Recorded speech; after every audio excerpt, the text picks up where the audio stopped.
Hi, and welcome back to the Lock Around the Clock for Week 3. We are 4-2 against the spread this season, and we went 2-1, 2-1 the last 2 weeks. We're looking to go 3-0 this week, starting with the 1 o'clock lock, which features Green Bay heading out to Washington. Look, Green Bay and Aaron Rodgers have just looked solid. That was a big scare in the first game when he got taken down here his knee, but the guy comes back and performs. There's no excuses out of him. Look, he is probably one of the best quarterbacks I've ever watched. And I have to say that I've seen a lot of great quarterbacks over the years, but Washington at this point doesn't look like the running game's kind of all over the place. Alex Smith's sort of all over the place. Doesn't seem like they are real comfortable in the system yet. And Green Bay defensively has looked a lot better than I was giving them credit for up front. Their offense, what else do I have to say? I think Washington in this game just is going to not lay an egg, but they're not going to be able to keep up. I look for Green Bay to win this game by double digits. They're laying 3. Take the Green Bay Packers in a 24-10 win. That's what I'm looking at. I love the Green Bay Packers. It's the 1 o'clock lock. On to the 4 o'clock lock. Chicago traveling out to Arizona.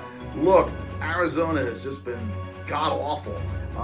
They have problems at the quarterback. David Johnson just hasn't been going because of the quarterback problems. Larry Fitzgerald is just not really getting off on where he should be. I just don't like Arizona. There's too many changes to this team. They're in a destruct and rebuild sort of situation. Chicago, meanwhile, is loaded with a bunch of young superstars. Look, Trubisky has been doing well. I think he looks more comfortable in their system.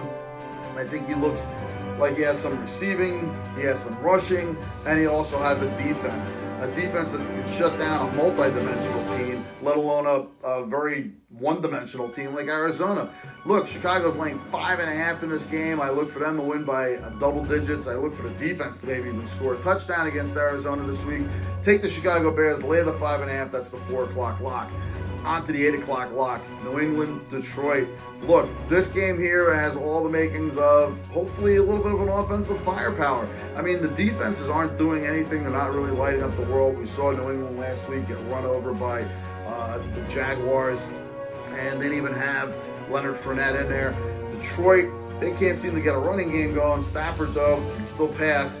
Especially late in games, which might happen in this one. Look, the total in this game is 53.5. It's one of the highest totals of the week. I love the over in this game.